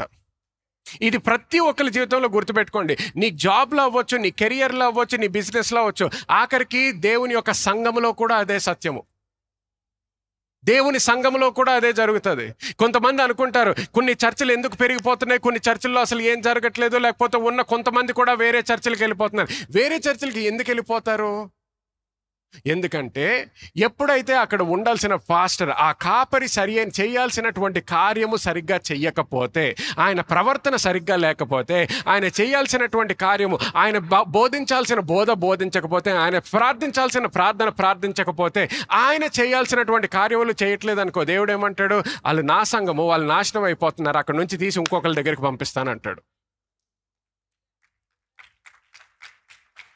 ఇంకొక దగ్గరికి పంపిస్తానంటాడు. అందుకని ప్రతి ఒక్కరు కూడా నువ్వు పాస్టర్ అవ్వచ్చు, ఇవాంజలిస్ట్ అవ్వచ్చు, బిజినెస్ మ్యాన్ అవ్వచ్చు, ఒక ఇంజనీర్ అవ్వచ్చు, డాక్టర్ అవ్వచ్చు, కానీ దేవుడు నీకు ఇచ్చిన దానితో నువ్వు జాగ్రత్తగా నువ్వు బాధ్యత తీసుకొని ఆ ప్రతిఫలము ఆ ఇంక్రీజ్ అనేది నీ జీవితంలో కనిపించాలన్నమాట. 29వ వచనం ఒకసారి చదువుదాం, చూడండి. For to every one who has more will be given. చదవండి ఒకసారి. అది కలిగిన ప్రతి వానికి ఇయ్యబడును, అతనికి సమృద్ధి కలుగును, లేని వాని యొద్ద నుండి వానికి కలిగినది తీసివేయబడును. చూడండి, ఇది చాలా సరిగ్గా అర్థం చేసుకోవాలి. ఎందుకంటే లోకపరముగా ఆలోచించినట్లయితే చాలా మంది అరే ఇది తప్పు కదండి, 10 ఉన్నది కదా ఆయనకి, కొంతమంది ఇక్కడ తీసుకొచ్చి ఇక్కడ ఇవ్వచ్చు కదా, ఈయనకు కేవలం ఒకటే ఉంది అనుకుంటారు. అది ప్రేమ అనుకుంటారు. అది ప్రేమ కాదు. గమనించు, దేవుడు నీతిమంతుడు. ఇది ఒక దేవుడు, నీతిమంతుడు అయినటువంటి దేవుడు తీసుకుంటున్నటువంటి తీర్మానము. ఎప్పుడైతే మనము వేరే వాళ్ళకి ఎక్కువ ఉందని ఎక్కువ ఉన్న వాళ్ళ నుంచి తీసుకొని తక్కువ ఉన్న వాళ్ళకి ఇవ్వడానికి ఎక్కువ ప్రయత్నం చేసామనుకోండి, చాలాసార్లు నువ్వు దేవునిలాగా ఆలోచించట్లేదు, దేవునికి వ్యతిరేకముగా ఆలోచిస్తున్నావు. ఒక వ్యక్తి జీవితంలో ఎదుగుదల కనిపిస్తుందంటే వాళ్ళ జీవితంలో ఎక్కడో ఒక దగ్గర వాళ్ళు ఫెయిత్ఫుల్నెస్ చూపించారు అనేది రుజువు అన్నమాట. అది నమ్మకత్వాన్ని కనపరిచారు వాళ్ళు, అది రుజువు. సో అందుకనే ఎవరైనా ఎదుగుతున్నారంటే వాళ్ళకి వ్యతిరేకముగా మాట్లాడొద్దు. ఇంకొకళ్ళు ఆశీర్వదించబడుతున్నారు, ఇంకొకరి జీవితం మీద దేవుని యొక్క హస్తము కనిపిస్తుంది, ఇంకొకరి జీవితంలో అభివృద్ధి కనిపిస్తుంది అనేటప్పటికీ లోకము మర్యాదలు అనుసరించి, లోకములాగా ఆలోచించి అనవసరంగా మాట్లాడకూడదు. వాళ్ళకి వ్యతిరేకముగా ఎందుకు ఎదుగుతున్నారు, ఎక్కడ వాళ్ళ జీవితంలో సరైన కార్యం చేశారు, ఎక్కడ విత్తనం విత్తారు, అది తెలుసుకొని అది దాని ప్రకారము మనము కూడా జీవించడం మొదలు పెడతారు. అర్థమైతే ఒకసారి దేవునికి గట్టిగా ఆమేనండి. చూడండి, యాకోబు పత్రిక 4వ అధ్యాయం 17వ వచనము. James chapter 4 and verse 17. ఇట్టి అతిశయమంతయు చెడ్డది, కాబట్టి మేలైనది చేయ ఎరిగియు అలాగు చేయని వానికి పాపము కలుగును. చూడండి, ఎవరికైతే తెలుసునో, ఇంగ్లీష్లో ఇలాగుంటుంది, therefore to whom who knows to do good and does not do it, to him it is sin. ఎవరికైతే ఏం చేయాలో తెలుసో, తెలిసిన తర్వాత కూడా చేయలేదనుకోండి, ఆయనకి అది పాపం అంట. సో ఇక్కడ ఈ ఒక్క తలాంతు ఉన్న వ్యక్తి, ఆయన ఏదో ఎక్కడో తాగేశాడని కాదు, ఎవరినో చంపేశాడని కాదు, ఎక్కడో అబద్ధాలు చెప్పాడని కాదు, ఏది కాదు, కానీ అయినా కూడా ఆయన చేసినది పాపము. ఎందుకు పాపము? ఎందుకంటే ఒక్క తలాంతుతో ఆయనకి ఏం చెయ్యాలో ఆయనకి తెలుసు, కానీ తెలిసింది కూడా ఆయన చేయలేదంట. చూడండి, చాలా జాగ్రత్తగా గమనించండి. పాపము గురించి మాట్లాడినప్పుడు చాలామంది క్రైస్తవులు కొన్ని విషయాల గురించే పాపాలుగా ఆలోచిస్తారు. కానీ గుర్తుపెట్టుకోవాల్సింది ఏంటంటే, దేవుడు ప్రతి క్రైస్తవుడికి కూడా తలాంతులు ఇచ్చాడని గుర్తుపెట్టుకోవాలి. తలాంతులు ఇవ్వడం మాత్రమే కాదు, మన జీవితం అయిపోయిన తర్వాత, జీవితం జీవిస్తున్నప్పుడు, జీవితం ఆఖరికి అయిపోయిన తర్వాత కూడా ఆ తలాంతు దేవుడు ఏదైతే మనకిచ్చాడో దానికి మనము లెక్క అప్పచెప్పాలి అనే సత్యము ప్రతి క్రైస్తవుడికి తెలుసు. ప్రతి క్రైస్తవుడికి తెలియకపోతే, ఈ రోజు నా స్వరము వింటున్నావు కాబట్టి ఇప్పుడు నీకు తెలుసు. ఇప్పుడు నీకు తెలుసు కాబట్టి ఈ రోజు నుంచి ఈ బాధ్యత నీ మీద ఉన్నది. ఈ రోజు నుంచి దేవుడు నీ జీవితంలో పెట్టినటువంటి తలాంతు ప్రకారము నువ్వు జీవించకపోతే, ఆ బాధ్యత నువ్వు విశ్వాసముతో తీసుకొని, దేవా నీ కృప ద్వారా నువ్వు నన్ను రక్షించావయ్యా, నీ కృప ద్వారా ఈ యూనివర్సిటీలో నాకు అడ్మిషన్, నీ యూనివర్సిటీలో నాకు అడ్మిషన్ ఇచ్చావయ్యా, ఇప్పుడు ఈ అడ్మిషన్ ఇచ్చిన తర్వాత నేను ఇక్కడ ఎలాగా ఎగ్జామ్ పాస్ అవ్వాలి, నేను ఆ బాధ్యత తీసుకొని నేను జీవించాలి. ఆ బాధ్యత తీసుకోకుండా నువ్వు జీవించావనుకో, ఆఖరికి ఏమవుతుంది? అదే నీకు పాపం అంట. అంటే నేను తాగలేదండి, నేను అబద్ధాలు చెప్పలేదండి, నేను సినిమాలు చూడలేదండి, నేను ఎవరిని ఇది చేయలేదు, అదంతా కాదు. తెలిసినది నువ్వు చెయ్యకపోయినా అది నీకు పాపం అంట. అది నీకు పాపం అవుతుందంట. సో గమనించండి, మన జీవితంలో we are rewarded according to 3 things in our life. మన జీవితంలో 3 విషయాలను బట్టి ప్రతిఫలాన్ని పొందుకుంటాం. నంబర్ 1, వాట్ ఈస్ గివెన్, ఇవ్వబడిన దాన్ని బట్టి. మన జీవితంలో ఇవ్వబడిన దాన్ని బట్టి. సో ఒక అతనికి 5, ఒక అతనికి 2, ఒకరికి 1. ఇవ్వబడిన దాన్ని బట్టి మనము ప్రతిఫలము పొందుకుంటాము. రెండోది, ఎరిగిన దాన్ని బట్టి. What is given. Number 2, what is known. ఎరిగిన దాన్ని బట్టి. What is known. ఈ రోజు మీరు వాక్యం వింటున్నారు, ఈ సంఘంలో వచ్చిన వాళ్ళైతే మీరు వాక్యము వింటున్న దాన్ని బట్టి, విశ్వాసము గురించి, కృప బట్టి, నూతన నిబంధన గురించి, ఇవ్వడము గురించి వచ్చేసిన, లేకపోతే ప్రార్థన గురించి, ఇవాంజలిజం గురించి, ఇటువంటి అన్నీ కూడా మీరు తెలుసుకున్న తర్వాత, మీరు తెలుసుకున్న విషయాల్లో మీరు పాల్గొనట్లేదు అనుకోండి, అది మీకు ఒక పాపము అంట. పాల్గొనందుకు అది పాపం అంట. ఓకే. మూడోది, and you are rewarded according to what you have been called to do. నీవు చేయటకు పిలువబడిన దాన్ని బట్టి ప్రతిఫలం నీకు లభించును. నువ్వు పిలువబడిన దాన్ని బట్టి కూడా నువ్వు ప్రతిఫలము పొందుకుంటావంట. Romans chapter 12 and starting from verse 4. ఒక శరీరంలో మనకు అనేక అవయవములు ఉండినను, ఈ అవయవములన్నిటికీ ఒకటే పని ఎలాగూ ఉండదో, అలాగే అనేకులమైన మనము క్రీస్తులో ఒక శరీరముగా ఉండి ఒకరికొకరము ప్రత్యేకముగా అవయవములై ఉన్నాము. మనకు అనుగ్రహింపబడిన కృప చొప్పున వెవ్వేరు కృపావరములు కలిగిన వారమై ఉన్నాము గనుక, ప్రవచన వరమైతే విశ్వాస పరిమాణం చొప్పున అక్కడికి ఆపేద్దాం. గమనించండి, 4వ వచనంలో ఇంగ్లీష్లో ఈ వర్డ్ ఫంక్షన్ ఆర్ కొన్ని ట్రాన్స్లేషన్స్ లో ఆఫీస్ అని ఉంటుంది, అంటే పొజిషన్ అన్నమాట. సో ఇక్కడ ఇంగ్లీష్లో ఒకసారి చదువుతాను చూడండి. For we are as many members in one body but all members, అందరూ ఆల్ మెంబర్స్ అనండి. All members do not have the same function. ఇప్పుడు మన శరీరం ఉంది, మన శరీరంలో ప్రతి పార్ట్కి అదే బాధ్యత, లేకపోతే అదే కార్యము చేయాల్సిన బాధ్యత లేదు. ఓకే. దేవుడు మనల్ని సృష్టించినప్పుడు ప్రతి పార్ట్ కూడా మన శరీరంలో దేనికి కావలసినటువంటి ఫంక్షన్ దానికి ఉంటుంది అన్నమాట. నీ ముక్కు ఏం చేస్తుంది? నీ ముక్కు దేన్ని చూడదు, కానీ నీ ముక్కు దేనికి కొరకు వాడతాము? మనం పీల్చుకోవడానికి, గాలి పీల్చుకోవడానికి వాడతాము, స్మెల్ కొరకు వాడతాము అనమాట. ఓకే. కానీ మన కళ్ళు దేని కొరకు వాడతాము? చూడడానికి. మన నోటిని దేనికి వాడతాము? ఆహారం తినడానికి, లేకపోతే నోటి నుంచి మాట్లాడడానికి. సో చెవులు దేనికి? వినడానికి అనమాట. So every member in our body has a certain function. అలాగే దేవుడు ఏమంటున్నాడు? మనం అందరము కూడా క్రీస్తు సంఘము, అందరము కూడా ఒకే బాడీ, కానీ ఒక్కొక్కరి కొరకు కూడా దేవుడు ఒక ప్రత్యేకముగా ఒక ఫంక్షన్ ఇచ్చాడంట మీకు. హల్లెలూయా. ఒక్కొక్కరికి ఒక ఫంక్షన్, లేకపోతే కొన్ని బైబిల్ ట్రాన్స్లేషన్స్లో ఆఫీస్ అని ఉంటుంది. సో ఒక పొజిషన్ ఇవ్వడం జరిగింది అనమాట ప్రతి ఒక్కరికి. ఇది కేవలం స్టేజ్ మీద ఉన్న వాళ్ళకి కాదు, క్రైస్తవుడు, నేను క్రైస్తవురాలను అన్న ప్రతి ఒక్కరికి ఒక ఫంక్షన్ ఉందన్నమాట. అంత మాత్రమే కాదు, ఇక్కడ ఏమంటున్నాడు, ఇప్పుడు ఎప్పుడైతే ఆ ఫంక్షన్ ఉన్నది అనేది నువ్వు తెలుసుకుంటావో, next verse 5, so we being all in one body, అందరూ వన్ బాడీ అనండి, and individual members serve one another. Verse 6, having then gifts, అందరు గిఫ్ట్స్ అండి, అంటే బహుమానాలు అనమాట. Having then gifts differing according to the grace that is given to us, let us use them అంటే మనకి ప్రతి ఒక్కరికి కూడా హ్యావింగ్ ద గిఫ్ట్స్ డిఫరింగ్ అంటే ప్రతి ఒక్కరికి వేరే బహుమానం. ఒక్కరికి ఉన్నది పక్కనోడికి ఉండక్కర్లేదు. అందరము ఒకే శరీరము, కానీ బహుమానాలు మాత్రం వేరే. Everyone has their own individual gifts. Individual differing according to the grace. దేని బట్టి? ఆయన కృప బట్టి అంట. సో ఇది నువ్వు ప్రార్థన చేసిన దాన్ని బట్టి కాదు, నీ మంచి క్రియలు బట్టి కాదు, ఆయన కృప బట్టి. అందరూ కృప అనండి, అందరు దేవుని కృప. సో దేవుని కృప బట్టి మనకి బహుమానాలు ఇవ్వబడ్డాయి. దేవుని కృప బట్టి ఆయన శరీరంలో మనము కూడా ఒక పార్ట్గా ఉన్నాము, ఒక ఫంక్షన్ ఇవ్వబడ్డది అనమాట. సో దాని గురించి ఏమంటున్నాడు, let us use them, let us use them. ఒక బహుమానము మనకి ఇవ్వబడ్డది అనుకోండి. ఒకళ్ళు ఎవరన్నా మీకు సెల్ ఫోన్ ఇచ్చారనుకోండి బహుమానంగా, దేని కొరకు ఇచ్చారు? మీరు దాన్ని వాడాలని. ఏదైనా షూస్ కొనిచ్చారనుకోండి, దేని కొరకు? మీరు వేసుకోవాలని, జస్ట్ అలా షెల్ఫ్లో పెట్టడానికి కొరకు కాదు. సో అలాగే బహుమానాలు దేవుడు ఇచ్చాడు అంటున్నాడు. దేని కొరకంట? దేవుడు నిన్ను, ఇందాక మనము బేబీ డెడికేషన్ అప్పుడు అన్నాను కదా, నువ్వు నీ తల్లి గర్భంలో రూపింపబడక ముందరే దేవుడికి నువ్వెవరో తెలుసు. ఆయనే నిన్ను సృష్టించాడు.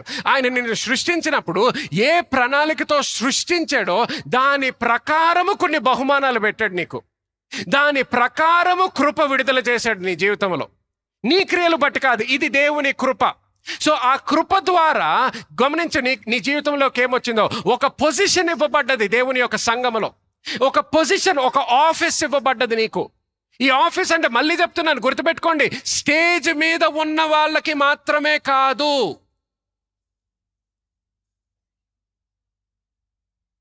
మైక్ పట్టుకున్న వాళ్ళకి మాత్రమే కాదు, కనిపించిన వాళ్ళకి మాత్రమే కాదు. చూడండి, నా చేతులు కనిపిస్తున్నాయి, నా లంగ్స్ నా ఊపిరితిత్తులు కనిపిస్తున్నాయి. మీకు ఏది ఎక్కువ ఇంపార్టెంట్ చెప్పండి? లంగ్స్. సో లంగ్స్ కనిపించినంత మాత్రాన తక్కువ?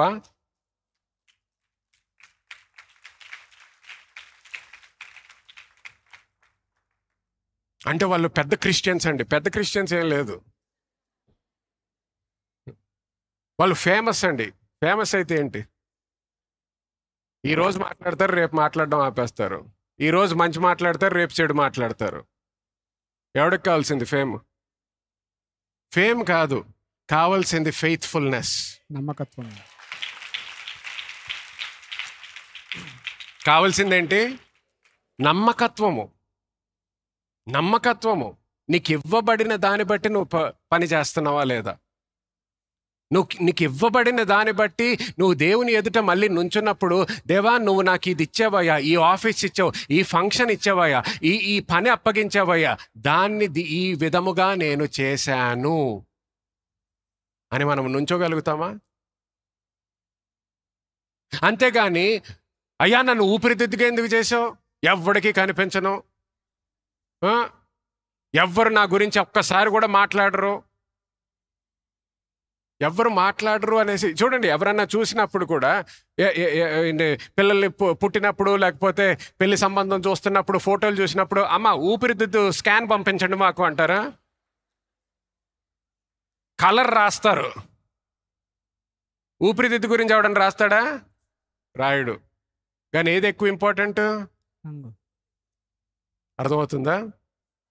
కనిపించినంత మాత్రాన నీకు విలువ లేదని కాదు. లోక మర్యాదలు అనుసరింపొద్దు. అందుకనే వాక్యానుసారంగా ఆలోచించు. కనిపించనంత మాత్రాన నీకు విలువ లేదని కాదు. కనిపించకపోయినా, చీకటిలో ఉన్నా, ఎవ్వరు నీ ఫోటో తీసుకోకపోయినా, అర్థమవుతుందా? నమ్మకత్వముతో జీవించడము, అది మన బాధ్యత. నమ్మకత్వముతో. సో ఇక్కడ ఏమంటాడు, every person has been given an office. ఆ ఆఫీస్ బట్టి నీకు బహుమానం ఇవ్వబడ్డదంట. ఆ ఆఫీసులో నీకు పని చేయడం కొరకు కావలసినటువంటి కృపంతా కూడా ఆయన నీకు అనుగ్రహిస్తున్నాడంట. దానికి కావాల్సిందంతా కూడా. సో అందుకనే కొంతమంది ఒక్కొక్కసారి అంటారు, పాస్టర్ గారు మీరు అక్కడ ప్రయాణం చేస్తున్నారు, ఇక్కడ ప్రయాణం చేస్తున్నారు, మీకు నిద్ర సరిపోలేదేమో, అక్కడికి వెళ్తున్నారు, ఇప్పుడు 3 సార్లు ప్రసంగం చేయాలి, అక్కడ 2 రోజులు చేయాలి, ఇక్కడ 3 సార్లు చేయాలి, ఈరోజు 5 సార్లు చేయాలి, మళ్ళీ అక్కడికి వెళ్ళాలంటే మరి ఎలా చేయగలుగుతున్నారు? ఆయన కృప. నన్ను సృష్టించింది దేని కొరకు? ఈ పని చేయడం కొరకే ఆయన సృష్టించాడు. ఈ పని చేయడం కొరకు ఆయన నన్ను సృష్టించినప్పుడు దానికి కావలసినటువంటి కృప నాకు ఆయన విడుదల చేశాడు. నేను నా తల్లి గర్భములో రూపింపబడక ముందరే ఆయనకి నా జీవితానికి కావలసిన కృప అంతా ఆయనకి తెలుసు. సో నాకు ఈ లోకములో నేను రాక ముందరే ఆయన కృప నా జీవితంలో విడుదల చేశాడు. హల్లెలూయా. సో నేను నా గురించి ఇప్పుడు ఎందుకు నా జీవితం కాబట్టి నేను ఉదాహరణగా మాట్లాడుతున్నాను అంతే. నీ జీవితంలో అది నీకు తెలియాలి. నువ్వు ఒక బిజినెస్ మ్యాన్గా దేవుడు నిన్ను ఎన్నుకుంటే, ఒక బిజినెస్ ఉమెన్గా ఎన్నుకుంటే, ఒక లాయర్గా, ఒక డాక్టర్గా, నువ్వు దేని కొరకైతే పిలువబడ్డావో దాని కొరకు ఆ కృప నీ జీవితంలో కనిపించాలి. కష్టపడమని కాదు, కృషి ఉండదు అని కాదు, కానీ ఆ కృషిలో కూడా ఎప్పుడు కూడా అయ్యో బాబు ఎన్ని రోజులు రా బాబు ఈ పని, ఆ ఆలోచనే రాదు. సంతోషం ఉంటుంది. ఒక్కొక్కసారి నీ శరీరంలో అలసట అనిపించినా కూడా దానిలో కూడా సంతోషం ఉంటుంది. ఎందుకు? నువ్వు దేని కొరకు అయితే రూపింపబడ్డావో అది చేస్తున్నావు కాబట్టి. దేని కొరకైతే దేవుడు నిన్ను సృష్టించాడో ఆ పనిలో నువ్వు పాల్గొంటున్నావు కాబట్టి. గమనించండి, అది కేవలము ప్రసంగం చేసే వాళ్ళకి మాత్రమే కాదు. నేను చెప్పాల్సింది ఏమని కోరుకుంటున్నానంటే, నువ్వు ఎక్కడైతే దేవుడు నిన్ను పిలిచాడో, నువ్వు ఎప్పుడైతే ఆ పని చేయడం మొదలు పెడతావు, ఆ కృప నువ్వు అనుభవిస్తావు. అక్కడ ఆ కృప నువ్వు అనుభవిస్తావు. దేవుడు కోరుకునేది ఆ కృపలో మనము జీవించాలని, ఆ కృప మనము పొందుకొని మనము విశ్వాసముతో జీవించాలనేది ఆయన కోరుకుంటున్నాడు అనమాట. సో గమనించండి, కానీ మనకున్న సమస్య ఏంటంటే, చాలామంది మన జీవితంలో మనము పుట్టి పెరిగినటువంటి కుటుంబంలో, లోకంలో చాలామంది కూడా ఈ దేవుని యొక్క కృప గురించి, దేవుని యొక్క బహుమానం గురించి, దేవుడు మనకి ఇచ్చినటువంటి స్థానము, ఆ ఫంక్షన్, ఆయన శరీరములో ఏ ఫంక్షన్ ఇచ్చాడో దాని గురించి ఎప్పుడు మాట్లాడలేదు మన జీవితాల్లో. చాలాసార్లు దేని గురించి మాట్లాడాం? పిల్లలతో చదువుల గురించి మాట్లాడాము, ఏ ఉద్యోగాలు తీసుకోవాలో, ఏ వ్యాపారం మొదలు పెట్టాలో, ఏ యూనివర్సిటీకి వెళ్ళాలో, ఇటువంటి అన్నీ మాట్లాడాం. కానీ అసలు దేవుడు నిన్ను రూపించినప్పుడు, ఒక తల్లిగా నా గర్భములో నిన్ను రూపింపబడక ముందర కూడా దేవుడికి నువ్వెవరో తెలుసు. దేని కొరకు నిన్ను రూపించాడో అది దాని గురించి ప్రార్థన చేద్దాం. ఎక్కడ ఆ కృప ఉన్నది నీ జీవితంలో? ఎటువంటి బహుమానము ఇచ్చాడు దేవుడు? నువ్వెవరో నాకు తెలియక ముందర కూడా నీకు బహుమానాలు పెట్టాడు. ఆ బహుమానము ఏంటో తెలుసుకున్నా అనుకో, అప్పుడు మన పిల్లలు కూడా ఎక్కడ ఏ స్థానములో స్థాపించబడాలో ఆ స్థానంలో స్థాపించబడతారు. హల్లెలూయా. సో ఎప్పుడైతే మనము ఉత్తి కెరియర్ గురించి, డబ్బు గురించి, ఉద్యోగము గురించి, ఏదో ఇంకొక దేశానికి వీసా గురించి ఈ విషయాలే ఆలోచించామనుకోండి, మన జీవితాలు అంతా జీవిస్తున్నాము. కానీ ఆయన మనకి అప్పచెప్పినటువంటి కార్యము చేయట్లేదు. ఆఖరికి ఏం చేస్తున్నాము? ఆయన ఇచ్చినటువంటి బాధ్యత, ఆయన ఇచ్చినటువంటి తలాంతుని ఎక్కడ పక్కన పెడుతున్నాము, మన పనిలో మనం జీవిస్తున్నాము. కానీ గుర్తుపెట్టుకోండి, ప్రతి క్రైస్తవురాలందరూ కూడా గుర్తుపెట్టుకోవాల్సింది ఏంటంటే, ఆయన ఇచ్చినటువంటి తలాంతుకి మనము లెక్క అప్పచెప్పాలి. అది మాత్రం మనం మర్చిపోలేము. చూడండి, 2 తిమోతి చాప్టర్ 1 verses 8 and 9. ఈ కృప ఇంకా పిలుపు గురించి కొన్ని వచనాలు త్వరగా చూద్దాం. మన క్రియలను బట్టి కాక, ఇది చూడండి, ఇక్కడికి వచ్చేసేటప్పటికి మన క్రియలను బట్టి కాక అంటున్నాడు. సో మన క్రియలు బట్టి కాదు, తన స్వకీయ సంకల్పమును బట్టి అనాది కాలముననే క్రీస్తు యేసునందు మనకు అనుగ్రహింపబడినది, క్రీస్తు యేసును మన రక్షకుని ప్రత్యక్షత వలన బయలుపరచబడినది, తన కృపని బట్టి మనల్ని రక్షించి పరిశుద్ధమైన పిలుపుతో ఆయన మనలను పిలిచెను. హల్లెలూయా. గమనించండి, పరిశుద్ధత పిలుపుతో ఆయన మనల్ని పిలిచాడంటే. ఇంగ్లీష్ లో ఒకసారి చూడండి, verse 9. He who has saved us and called us with a holy calling, not according to our works, but according to his own purpose and grace. His own purpose and grace. ఆయన కృప బట్టి, ఆయన ప్రణాళిక బట్టి, ఆయన చేసినటువంటి పిలుపు, ఆయన మనల్ని పిలుచుకున్నాడంట. ఆయన మనల్ని పిలుచుకున్నాడు కాబట్టి ఇదంతా కూడా దేని వలన అవుతుంది? ఆయన కృప వలన అవుతుంది. చూడండి, 1 Peter, go there, chapter 4. So ఎన్ని తలాంతులు మనకి ఇవ్వబడ్డది అది మనము తీర్మానం చేసుకోలేము. అది ఆయన కృప బట్టి, ఆయన ప్రణాళిక బట్టి మనకి ఇవ్వబడ్డది అనమాట. 1 Peter chapter 4 verse 10. దేవుని నానా విధమైన కృప విషయమై మంచి గృహ నిర్వాహకులై ఉండి ఒక్కొక్కడు కృపావరము పొందిన కొలది ఒకనికొకడు ఉపచారము చేయుడి. హల్లెలూయా. చూడండి verse 10. Each one has received a gift. Everyone say, I have received a gift. I have received a gift. ఇది అందరూ అనండి, నేను దేవుని నుంచి ఆయన కృప ద్వారా ఒక బహుమానము ఒక పిలుపు పొందుకున్నాను. You have received a gift. గమనించండి, you have received a reward అనలేదు, ప్రతిఫలము పొందుకున్నారు అనలేదు. ఏం పొందుకున్నారంట? గట్టిగా చెప్పండి. గిఫ్ట్, బహుమానము పొందుకున్నారు. ఎందువల్ల? ఆయన కృప వలన. అందుకనే అందరూ పొందుకున్నారు, కానీ ప్రతిఫలము అందరూ పొందుకోరు. సో ప్రతిఫలము పొందుకోక ముందర మనం ఏం పొందుకున్నాం? ఆయన కృప పొందుకున్నాము, ఆయన బహుమానం పొందుకున్నాం, ఆయన పిలుపు, పరిశుద్ధమైనటువంటి పిలుపు పొందుకున్నాం. ఇవన్నీ కూడా ఆయన కృప ద్వారా మనల్ని మన జీవితంలో చేశాడు అన్నమాట. సో అక్కడ ఏమంటాడు? Each one has received a gift, minister to one another as good stewards of the manifold grace of God. Steward అనే పదము ఎప్పుడైతే చూసినా గుర్తుపెట్టుకోండి, అంటే లెక్కప్ప చెప్పాలన్నమాట. సో ఈ బహుమానం ఏదైతే పొందుకున్నామో ఆ బహుమానానికి లెక్కప్ప చెప్పాలి అంటున్నాడు. లెక్కప్ప చెప్పాలి. ఇందాకే మీరు అందరూ కూడా ఒప్పుకున్నారు, ఆయన కృప బట్టి మనము బహుమానము పొందుకున్నాము అని. ఇప్పుడు గుర్తించాల్సింది ఏంటంటే ఆ బహుమానానికి లెక్కప్ప చెప్పాలి. ప్రతి ఒక్కరు కూడా బహుమానానికి లెక్కప్ప చెప్పాలి. అంటే నేను పరిచర్యలో లేను దేవా, నేను లాయర్ని, నేను ఇంజనీర్ని, నేను హౌస్ వైఫ్ని, నాకు చదువు లేదు, నాకు ఆస్తి లేదు, నాకు సంపాదన లేదు, నాకు కుటుంబం లేదు. కుటుంబం ఉందా లేదా కాదు, సంపాదన ఉందా లేదా కాదు, ఆస్తి ఉందా లేదా కాదు, ఫ్రెండ్స్ ఉన్నారా లేదా కాదు, నా కృప అయితే ఉంది కదా. నా కృప నీ జీవితంలో ఉందంటే నా బహుమానం నీ జీవితంలో ఉన్నది. నా బహుమానం నీ జీవితంలో ఉన్నది. సో అందుకని ఆయన కృప మాత్రం అందరికీ ఇవ్వబడ్డది.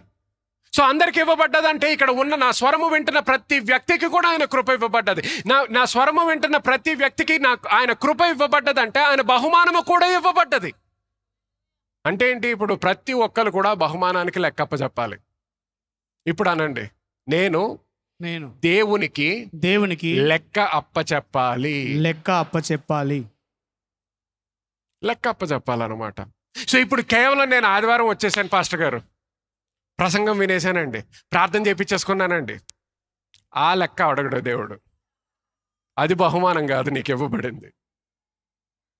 సంఘం కూడా ఒక బహుమానమే, పాస్టర్ కూడా నీ జీవితంలో బహుమానమే. నువ్వు ప్రార్థన చేసినందుకో లేకపోతే నువ్వు ఉపవాసం ఉన్నందుకో దేవుడు నన్ను నీకు ఇవ్వలేదు. ఎఫీసీయులకి రాసిన పత్రిక 4వ అధ్యాయంలో ఏమని ఉంటుంది? పాస్టర్స్ వీళ్ళందరూ కూడా దేవుని యొక్క బహుమానాలంట. సో నన్ను కూడా దేవుడు నీకు ఒక బహుమానంగా ఇచ్చాడు, నేను నీ పాస్టర్ని అయితే. కానీ ఆ పాస్టర్ ద్వారా వచ్చిన వాక్యంతో ఏం చేశావు?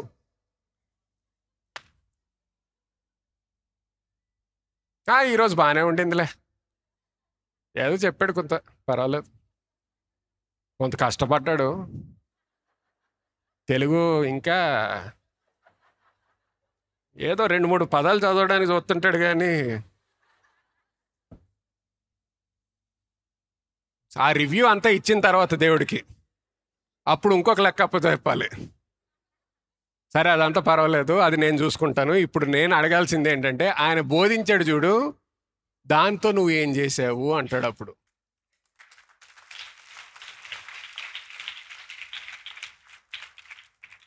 దాంతో ఏం చేసావు? ఎందుకు? అది బహుమానంగా ఇచ్చాను, నా వాక్యాన్ని నీకు బహుమానంగా ఇచ్చాను, ఆ కృపని నీకు బహుమానంగా ఇచ్చాను. ఎందుకు? ఆదివారం ఒక ఏసీ హాల్లో మంచి కొద్దిసేపు కూర్చొని ఇంటికి వెళ్ళిపోవడానికి కాదు, ఒక 2 నిమిషాలు ప్రార్థన చేయించుకొని ఆయన చెప్పాడు అనుకో దాని గురించి. నాకైతే ఇప్పుడు నాకు ఉద్యోగంలో ప్రమోషన్ కావాలి కదా, ప్రమోషన్ కావాలి, మంచిదే. కానీ నేను ఇప్పుడు ఏం చెప్పాను?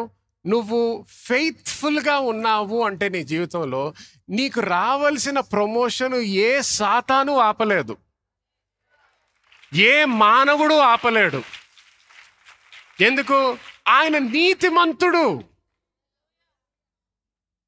ఆయన నీతిమంతుడు. నువ్వు చేస్తున్న కార్యం చూడట్లేదు అనుకుంటున్నావా?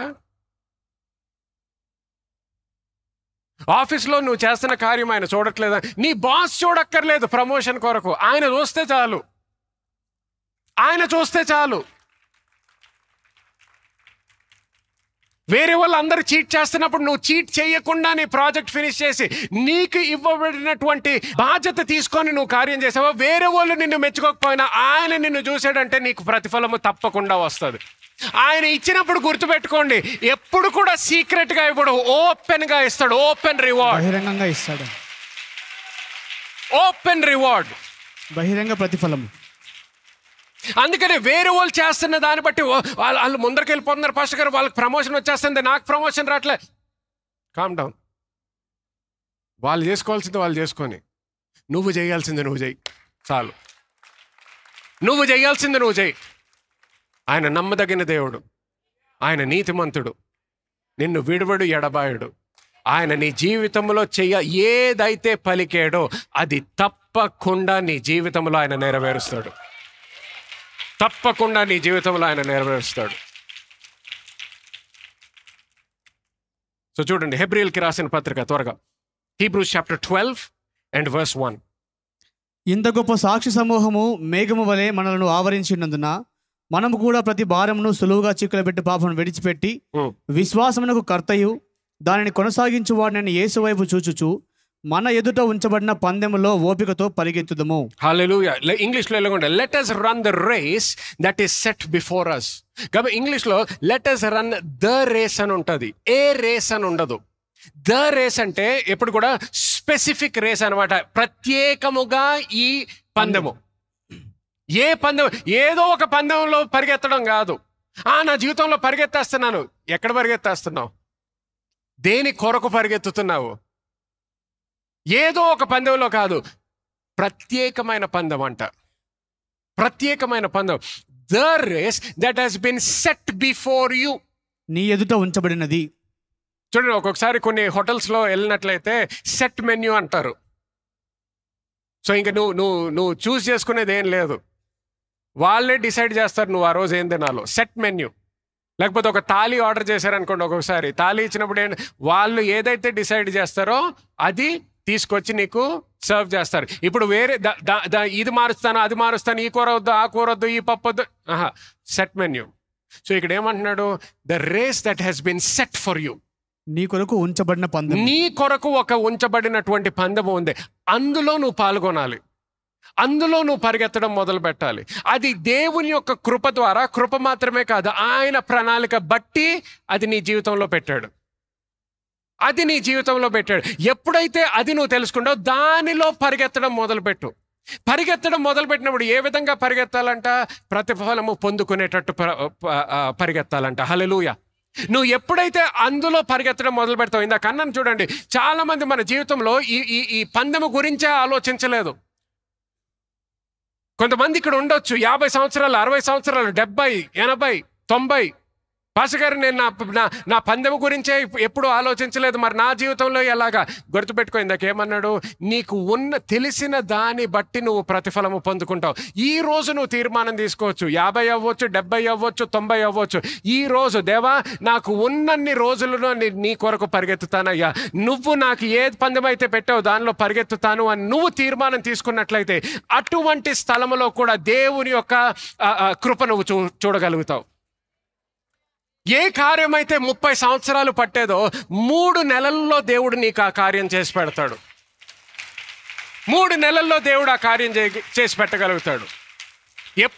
ఎప్పుడైతే నువ్వు తీర్మానం తీసుకుంటావు, ఎప్పుడైతే దేవా ఇన్ని రోజులు నా కొరకు జీవించాను, ఇన్ని రోజులు నేను వ్యర్థం చేశానయ్యా, ఇన్ని రోజులు నువ్వు ఇచ్చినటువంటి బహుమానం నేను గుర్తించలేదు, ఇన్ని రోజులు నా జీవితం అంతా ఆరాధనకు వచ్చినప్పుడల్లా, నేను నీ సన్నిధికి వచ్చినప్పుడల్లా కూడా ప్రతిసారి ఏదో నిన్ను అడిగేసి నేను పొందుకొని నా కొరకు నా పిల్లల కొరకు, నా జీవితం కొరకు, నా బిజినెస్ కొరకు, నా వీసా కొరకు, నా పెళ్లి కొరకు, నా పిల్లల పెళ్లి కొరకు అన్ని నా గురించి అనుకున్నాను. ప్రతిసారి వచ్చినప్పుడల్లా ఏదో ప్రార్థన చేయాలి, పొందుకోవాలి.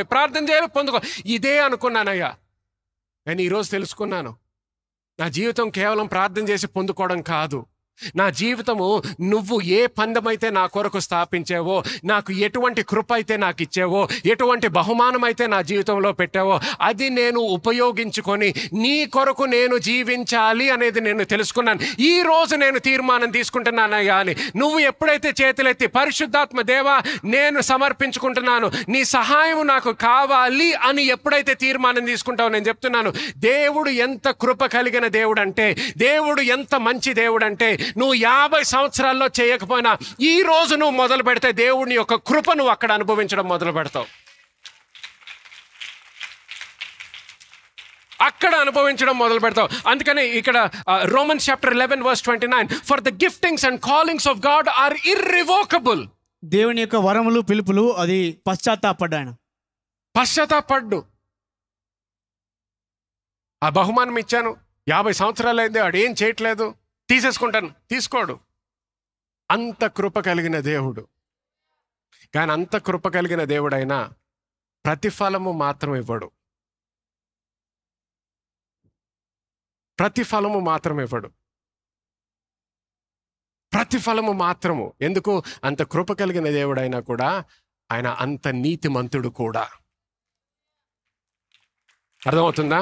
అంత నీతిమంతుడు కూడా. సో ఎప్పుడైతే దేవా 70 సంవత్సరాలు వచ్చేసింది, 60 సంవత్సరాలు వచ్చేసింది, అయినా ఈరోజు నేను తీర్మానం తీసుకుంటున్నానంటే ఆ బహుమానం ఇంకా నీలోనే ఉంది, నా కృప నీకు మీద ఇంకా ఉన్నది అంటాడు. అందుకనే they shall mount up with wings as eagles, they shall run and not grow weary, they shall walk and not faint. యెహోవా కొరకు ఎదురు చూసి వారు బలము కలిగి అలసిపోక రెక్కలు కలిగి ఆ పర్వతం మీద ఎగురుతారని చెప్తారు. Their youth is renewed like the eagles. ఆ పక్షిరాజు వలె వారి యవ్వనము నూతన పరచబడుచున్నది. యవ్వనము నూతన పరచబడుతుందంట. ఎవరికి? ఎవరైతే ఆ బాధ్యతతో జీవించడం మొదలు పెడతారో. హల్లెలూయా.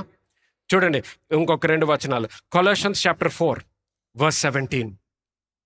మరియు ప్రభువునందు నీకు అప్పగింపబడిన పరిచర్యను నెరవేర్చుటకు దాన్ని గూర్చి జాగ్రత్త పడమని అర్కిపుతో చెప్పుడి. నీకు అప్పగించినటువంటి పరిచర్యను నెరవేర్చుటకు కొలషన్స్ లో ఇది రాస్తుంటే సడన్ గా అంటాడు, and say to Archippus, take heed to the ministry which you have received from the Lord. The ministry that you have received from the Lord is by the grace of God. నీవు ప్రభువు నుంచి పొందుకున్న పరిచర్య దేవుని కృప వలన పరిచర్య పొందుకున్నావు. కానీ ఇప్పుడు పౌలు ఏమంటున్నాడు? టేక్ హీడ్, జాగ్రత్త పడు అంటున్నాడు. ఆయన కృప వలన పొందుకున్నావు కానీ జాగ్రత్త పడు. కొంతమంది అనొచ్చు, నాకైతే పరిచర్య ఇవ్వలేదు పాస్టర్ గారు. పరిచర్య ఇవ్వకపోవచ్చు, కానీ గుర్తుపెట్టుకో ఇక్కడ ఏమంటున్నాడు? Take heed to the ministry that has been given. నేను ఇలాగనొచ్చు, take heed to the grace and the gifts you have been given. నీకు ఇవ్వబడిన పిలుపు, కృప విషయంలో అదైతే ఇవ్వబడ్డది కదా, కృప అయితే ఇవ్వబడ్డది కదా, బహుమానం అయితే ఇవ్వబడ్డది కదా, పిలుపు అయితే ఇవ్వబడ్డది కదా. జాగ్రత్త పడు అంటున్నాడు. ఎందుకు? That you may fulfil it. అది నెరవేర్చబడాలి. అది దేని కొరకిచ్చాడో అది నీ జీవితంలో నెరవేర్చబడాలి. అది నెరవేర్చబడలేదనుకో, నీకు దాని నుంచి రావాల్సిన ప్రతిఫలము నీ జీవితంలో రాదు. గమనించండి, ఈ రివార్డ్స్ గురించి, ప్రతిఫలం గురించి ఇప్పుడు నేను ప్రత్యేకంగా వ్యక్తిగతముగా మాట్లాడుతున్నాను. నేను ఇందాక అన్నాను కదా, ఉత్తి వ్యక్తిగతముగా కాదు, సంఘముగా కూడా ప్రతిఫలము పొందుకుంటాము. సంఘముగా మాత్రమే కాదు, 3వ ప్రతిఫలం ఎలాగుంటుందంటే జనరేషనల్ రివార్డ్. తరములుగా వచ్చేటటువంటి ప్రతిఫలము కూడా ఉంటుంది. తరములుగా వచ్చేది. సో ఇది కేవలము నీ జీవితం గురించి కాదు, కేవలము నీ సమయము, నీ తరము గురించి కాదు, తరతరాలుగా వచ్చే ప్రతిఫలము కూడా ఉంటుందంట. దాని గురించి ఇప్పుడు మాట్లాడడానికి సమయం లేదు. దావీదు జీవితం గురించి యాక్ట్స్ లో ఉంటుంది. David served his generation. తన తరమును దావీదు సేవించెను. David served his generation. తన తరమును సేవించెను. Therefore the next generation received a reward. What was the reward? Solomon never fought any wars. సొలొమోను ఏ యుద్ధము చేయలేదు. ఎందుకు ఏ యుద్ధము చేయలేదు? చేయాల్సిన యుద్ధాలన్నీ కూడా దావీదు చేశాడు కాబట్టి. అది తరతరాలుగా వచ్చేటటువంటి ప్రతిఫలము. నా జీవితంలో కొన్ని యుద్ధాలు నేను చేయక్కర్లేదు. ఎందుకు తెలుసా? మా నాన్న చేశాడు కాబట్టి.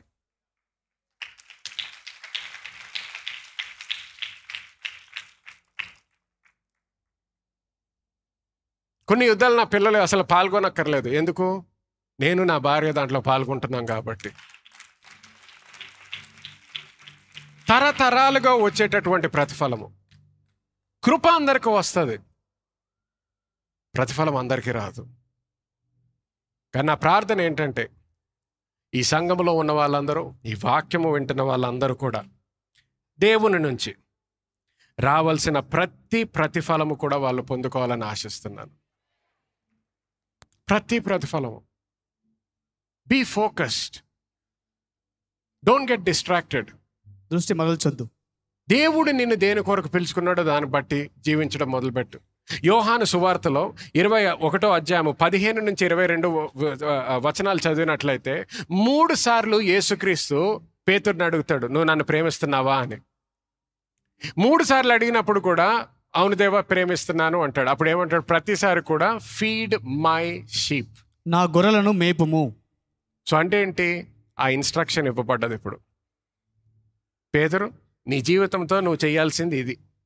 నన్ను ప్రేమిస్తున్నావు కదా, ఇప్పుడు నువ్వు చేయాల్సింది, నీ జీవిత కాలము నువ్వు చేయాల్సిందేంటి? ఫీడ్ మై షీప్, అంటే నా గొర్రెలను మేపుము, నా గొర్రెలను మేపుము అంటున్నాడు. కానీ ఇది అవ్వగానే చూడండి, నెక్స్ట్ ఒక్క వర్స్ 19వ వచనం వరకు అదే చెప్తాడు. 20వ వచనం ఒకసారి చదవండి. పేతురు వెనుకకు తిరిగి యేసు ప్రేమించిన వాడును భోజన పంక్తిని ఆయన రొమ్మున ఆనుకొని, ప్రభువా నిన్ను అప్పగించువాడని అడిగిన వాడిన శిష్యుడు తన వెంట వచ్చుట చూచెను. పేతురు అతను చూచి, ప్రభువా ఇతని సంగతి ఏమగునని యేసును అడిగాను. ఇతని సంగతి ఏమి అవును? అతని సంగతి గురించి ఇతనికి ఎందుకంట? చాలాసార్లు మన జీవితంలో కూడా ఇదే సమస్య. మన జీవితం గురించి పట్టించుకోం కానీ పక్కనోడు గురించి. ఇక్కడ పేతురు ఏమంటాడు? ఇతని జీవితం గురించి ఏంటి సంగతి? అయితే యేసుక్రీస్తు ఏమంటాడు చూడండి, 22వ వచనం. యేసు, నేను వచ్చే వరకు అతడుండుట నాకు ఇష్టమైతే అది నీకేమి? అది నీకేంటి? అది నీకేంటి? ఆయన్ని ఎలాగ వాడుకుంటుంటే నీకేంటి? ఆయనకి చెప్పింది నీకేంటి?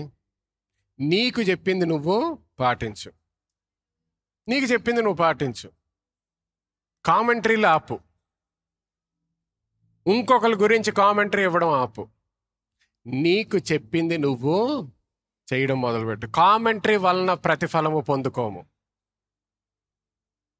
మన జీవితంలో మనకివ్వబడిన కృపతో మనము విశ్వాసముతో వ్యక్తిగతముగా ఎప్పుడైతే మనము పరిగెత్తడం మొదలు పెడతామో దాని నుంచి మనము ప్రతిఫలము పొందుకుంటాము. హల్లెలూయా. చూడండి, 3 పాయింట్స్ ఈరోజు వాక్యము ద్వారా 3 విషయాలు ప్రతి ఒక్కరు తెలుసుకోవాల్సింది ఏంటంటే, understand the biblical difference between gifts and rewards. ఈ యొక్క బహుమానములు ప్రతిఫలం మధ్య వాక్యానుసారమైన వ్యత్యాసం గ్రహించాలి. Number 2, discover the race that God has set for you. దేవుడు నీ కొరకు ఉంచబడిన పందెమును కనుగొనాలి. Number 3, run the race to win the prize. ఆ యొక్క ప్రతిఫలము గెలుచుటకు పందెంలో పరిగెత్తాలి. హల్లెలూయా, హల్లెలూయా. చూడండి, మన సంఘంలో ఇది చాలా సులువుగా మనం అర్థం చేసుకోవడానికి, మన జీవితంలో పాటించడానికి దేవుడు నాకు మేబీ కొన్ని సంవత్సరాల క్రితం, మేబీ 1 or 2 years క్రితం దేవుడు నాకు ఇది ఇచ్చాడు.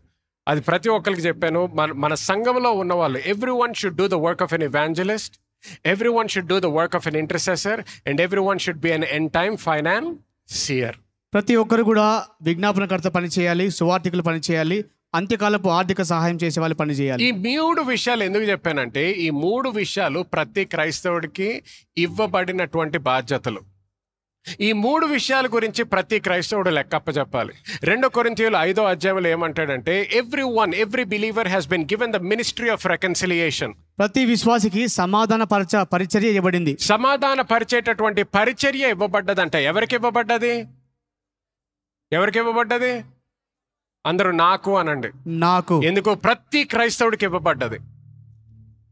ప్రతి క్రైస్తవుడికి ఇవ్వబడ్డది. గమనించండి, ఆ పరిచర్య నీకు ఇవ్వబడ్డదంటే ఒకరోజు దేవునికి ఆ పరిచర్యతో నువ్వు ఏం చేసావో లెక్కప్ప చెప్పాలన్నమాట.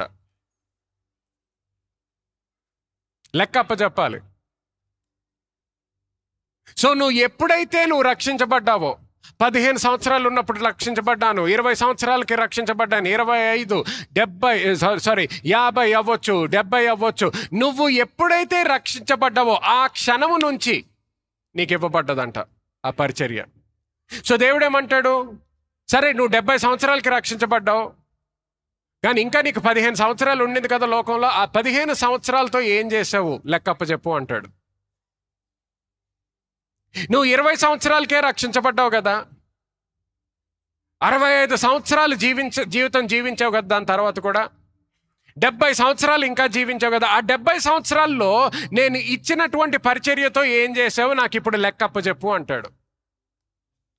సమాధాన పరిచేటటువంటి పరిచర్య ఎవరికి ఇవ్వబడ్డదంట? గట్టిగా చెప్పండి, చేతులు ఎత్తి చెప్పండి, నాకు అని. ఎందుకు? ప్రతి క్రైస్తవుడికి ఇవ్వబడ్డదంట అది, ప్రతి క్రైస్తవురాలకి ఇవ్వబడ్డదంట. పరిచర్య కాదు, సమాధాన పరిచేటటువంటి వాక్కు కూడా నీకు ఇవ్వబడ్డది, ద వర్డ్ ఆఫ్ రెకన్సిలియేషన్. దాంతో ఏం చేసావు అంటాడు దేవుడు, లెక్క అప్పచెప్పు అంటాడు. ప్రార్థన అనే బాధ్యత ప్రతి క్రైస్తవుడికి ఇవ్వబడ్డది, దాంతో లెక్క అప్పచెప్పు అంటాడు. అంత మాత్రమే కాదు, ఎంతమంది దగ్గర డబ్బులు ఉన్నాయి చేతులు ఎత్తండి. మళ్ళీ అడుగుతున్నాను, ఎంతమంది దగ్గర డబ్బులు ఉన్నాయి చేతులు ఎత్తండి. దానికి లెక్క అప్పచెప్పాలి, నాకు కాదు. అందుకని నేను ఎప్పుడు కూడా డబ్బులు ఎంత ఇవ్వండి అంత ఇవ్వండి అని నేను చెప్పను, ఎందుకంటే లెక్క నాకు కాదు. లెక్క ఎవరికి అప్పచెప్పాలి అంటే, నాకు 10 రూపాయలే, 10 రూపాయలకే లెక్క అప్పచెప్పాలి. నీకు 10 రూపాయలు ఉంటే 100 రూపాయలకి లెక్క అప్పచెప్పమండు, 1000 రూపాయలు ఉంటే 100 రూపాయలకి లెక్క అప్పచెప్పమండు. 1000 రూపాయలు ఉంటే ఎంతకి లెక్క ఇవ్వాలి? 100 ఉంటే, 1,00,000 ఉంటే, 1,00,00,000 రూపాయలు ఉంటే అంతే. ఇచ్చిన దానికి లెక్క అప్పచెప్పమంటాడు అంతే. నీతిమంతుడు. ఇవ్వని దాని కొరకు లెక్కప్ప చెప్పమనడు, ఇచ్చిన దాని కొరకు మాత్రం లెక్కప్ప చెప్పమంటాడు.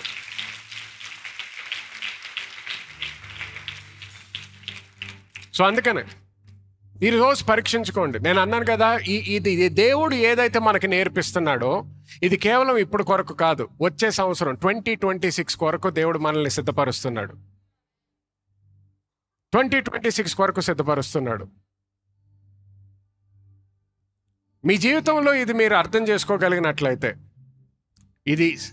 దీని ప్రకారము ఆలోచించి, దీని ప్రకారము తీర్మానాలు తీసుకొని, దీని ప్రకారము మీ ప్రవర్తనలు మార్చుకోగలిగినట్లయితే, ఈ లోకములో ఉన్నన్ని రోజులే కాదు, ఈ లోకములో ఉన్నప్పుడు ప్రతిఫలము పొందుకుంటాము, పరలోకానికి వెళ్ళిన తర్వాత కూడా ప్రతిఫలము పొందుకుంటాము.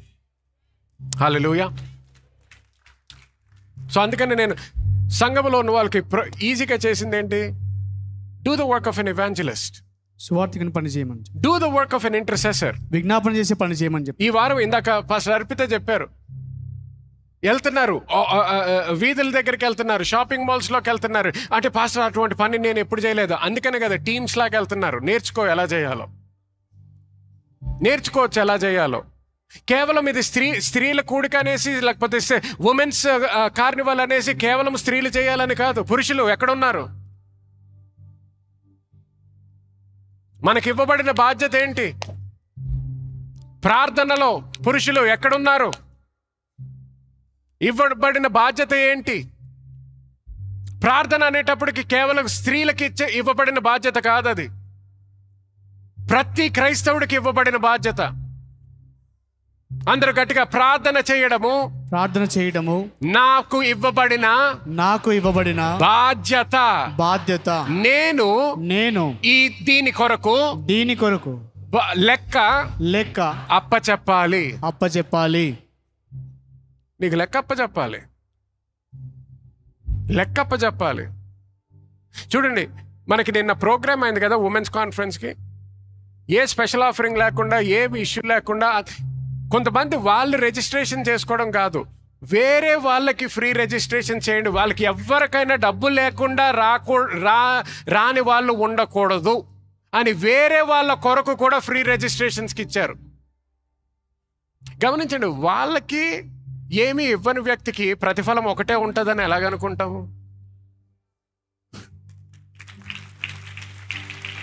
ఎలాగనుకుంటాం?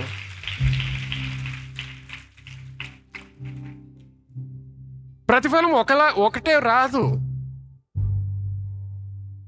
ఒకటే రాదు. కొంతమంది ఎప్పుడూ ఈ స్టేజ్ ఎక్కకపోవచ్చు, కానీ ఏ కాన్ఫరెన్స్ ఉన్నా, ఏ మీటింగ్ ఉన్నా, ఏ స్పెషల్ ఈవెంట్ ఉన్నా ప్రార్థన చేయండి అని చెప్పక్కర్లేదు, ప్రార్థన చేయడం మొదలు పెడతారు. ఉపవాసం ఉండండి అని చెప్పక్కర్లేదు, ఉపవాసంలోకి వెళ్ళిపోతారు.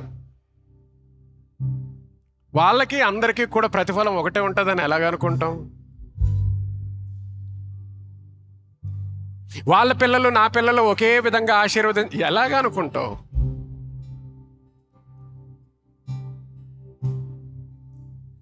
ఎలాగా?